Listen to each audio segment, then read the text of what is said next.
The biggest teacher union in the country, the South African Democratic Teachers Union, is one of the leading members of COSATU to recommend that Deputy President Cyril Ramaphosa succeed President Zuma as leader of the ANC. The union has been dealing with a Jobs for Cash scandal which has not been resolved yet. And in the meantime, universities are in turmoil with students staying away from lectures and demanding free education. The education landscape is filled with a lot of challenges, and we are joined on the program tonight by the General Secretary of SADTU, Mr. Mugwena Maluleke, to discuss these issues and a variety of others. Dr. Maluleke, pleasure to have you with us on the show once again. Modise, indeed, it's a great pleasure to be here. Right, let's that story of the Jobs for Cash. I thought it has been resolved, but it looks like in the Eastern Cape, at least, it is still going on and it has not been completely resolved. And you threatened to take the Department of Education to court and you're making allegations against them. But that creates the perception that SADTU is actually a disruptive force in the education system of South Africa. Well, SADTU is defending quality public education. For whatever we do, we're doing it for the sake of the future of our children, because the department in the Eastern Cape has been failing. We have a letter that has been written to all the managers by the acting superintendent general, really acknowledging the fact that the managers are failing. Non-payment of teachers in terms of their housing subsidies, in terms of their IQMS, what we call pay progression, and sometimes delayed salaries. These are some of the things that are demotivating the teachers to do their work. And also, once you challenge those things, challenging the inefficiencies of the department, you are seen to be disrupting. Unfortunately, let me find out something from you. Then you're blaming the managers, right? And some of us are under the impression that the managers are SADTU appointed people, as we hear that SADTU is such a powerful force that it can decide any person's career up to the DG. So anyway, they are not your members, these managers. Well, even if they are our members, they have a responsibility to discharge their responsibilities to the people of South Africa. Yes. Yes. So it doesn't matter, because once you are employed as a teacher or you are employed as a manager, and therefore not as a SADTU. Yes. SADTU is a secondary, it's not primary. But you see, I'm going to this next point because there are inconsistencies at a provincial level. You'll find other provinces being, performing much better than the others, things being done right, whether at superintendent level, at manager level, or even at a school teacher level. Yeah. But a province such as the Eastern Cape seems to be having ongoing problems, and this has been something that's occurring repeatedly. Yes, because in the Eastern Cape, every manager, they have been concentrating on corruption.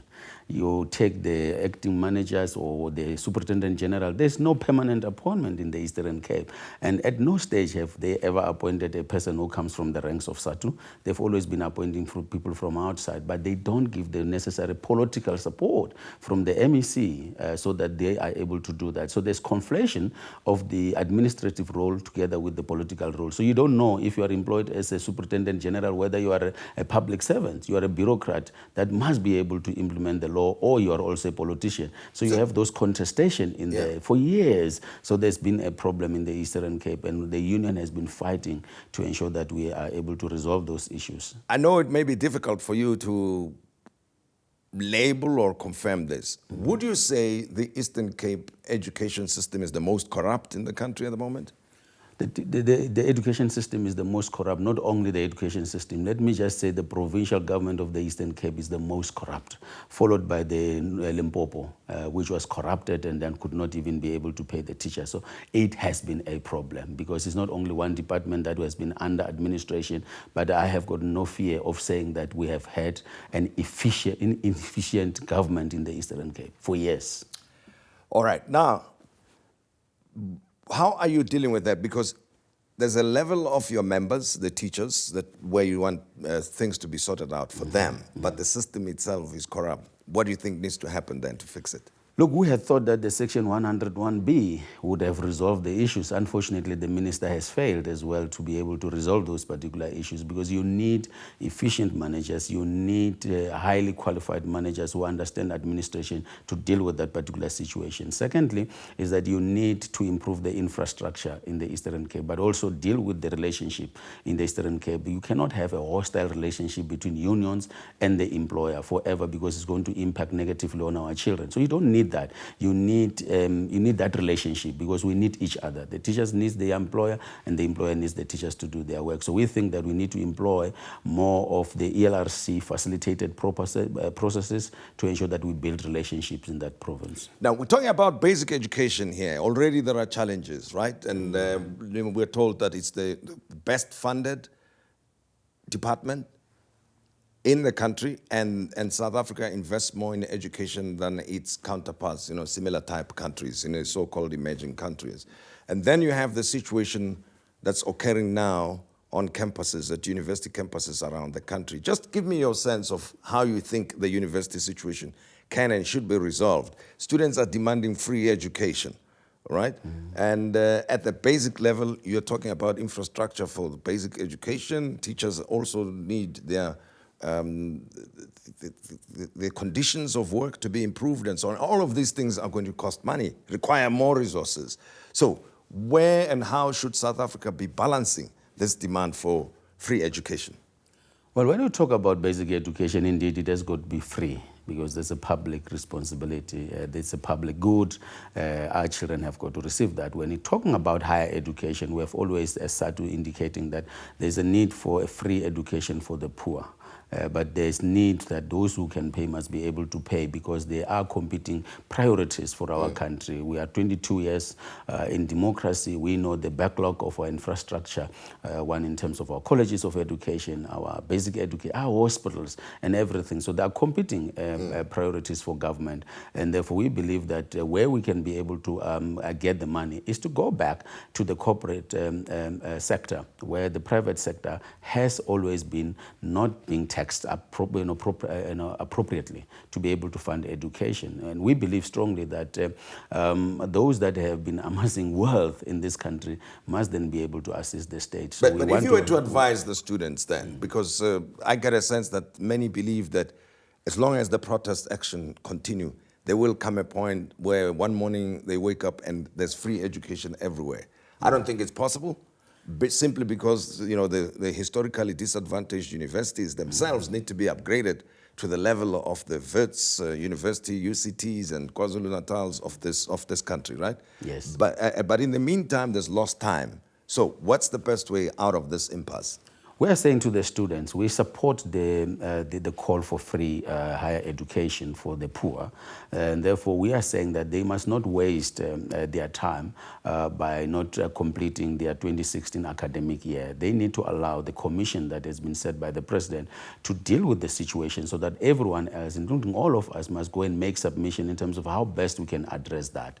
And that's the advice that we are giving them to then say, look, it's not going to happen that tomorrow there will be free education. We have had no fee increases last year for 2016, and clearly there are about 60% of those who are being assisted by NAFSAs that are not going to be paying. But also we have heard the minister saying those who earn about 600,000, which is the missing middle, will also be covered in terms of being assisted. And we think that there's progress that is being made, and therefore we want to make a call to all the participants in higher education to say, let's find a solution. Let's not embark on violence. Let's not destroy the properties that is there, because we still have got to build more universities in our country because we need them. And therefore we think we need to provide leadership because we do not subscribe to violence because it's not going to bring any solution. In actual fact, what it's going to do is going to see more divisions in the universities. But obviously, there are other people who must take responsibility because it's not only government. I mean, I have been a student. I have been fighting with the vice chancellors when I was at the university, and therefore I've never called government to come and negotiate for us. Why is it that the vice chancellors all of a sudden are hiding behind a mesh stick and not doing what they're supposed to be doing? They're not providing leadership. And I think it is time that we confront them to provide leadership so that they don't all the time hide behind the fact that governments must provide money and whereas they're supposed to be providing leadership.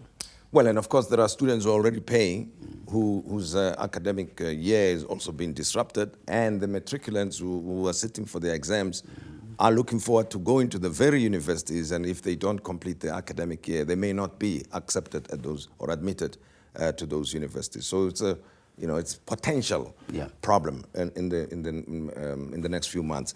I want to talk about the president, the elections of the new ANC president taking place December 2017. But SADTU has already come out to say that the deputy president, Cyril Ramaphosa, should be nominated for president of the ANC, and the leagues of the ANC, women, youth, and so on, are talking about a woman president.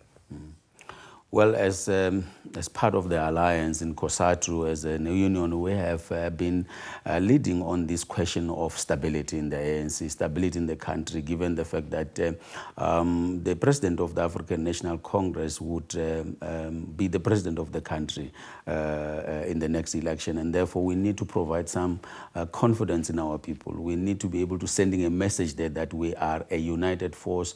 We care about the people. We don't care about ourselves, and therefore we must not be talking about ourselves, rather talk about the people. Secondly, it is that we have said that Cyril Ramaphosa is the deputy president in terms of the tradition of the African National Congress, and the principle thereof is that he is supposed to succeed the outgoing president. We have said that in 2005, we have said that in 2006, in 2007, when the current president, Mr. Zuma, was the deputy president. We had supported that he become the deputy president, the president of the African National Congress, because we're also saying that we have looked at the eye of the nettle, through the eye of the nettle, that says, why would it be that we become so innovative every conference of the African National Congress, instead of really avoiding contestation, avoiding divisions, avoiding conference after conference? I mean, after the conference in December next year, come January, people will be thinking about the conference in 5 years to come, because they've lost the elections and so forth. So we are saying it's time that we should honor those who founded the African National Congress and the people of our country. These are the most important people. Is your position enjoying support within the ANC? Well, what is or at least within the tripartite alliance? Well, we know that within the tripartite alliance, we do have people who understand this, and then those who will have been leading around these particular issues.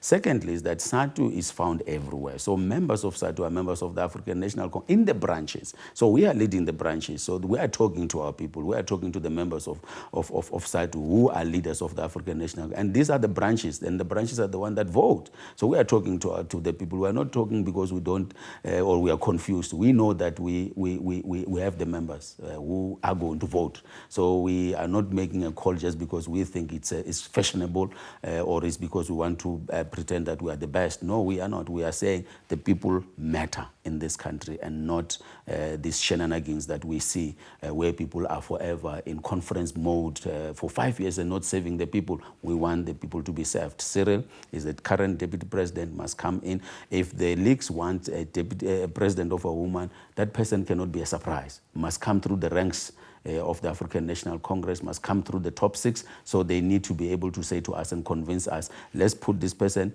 to be in the top 6 so that in future we're able to consider a woman president. Dr. Mugwena Maluleke, thank you very much for talking to us. A great pleasure indeed. And that's the General Secretary of the South African Democratic Teachers Union, Mugwena Maluleke, explaining a whole number of things, the jobs for cash scandal and the corruption in the provinces, the university education, and of course, the call and recommendation by SADTU that Deputy President Cyril Ramaphosa take over from President Zuma come next year.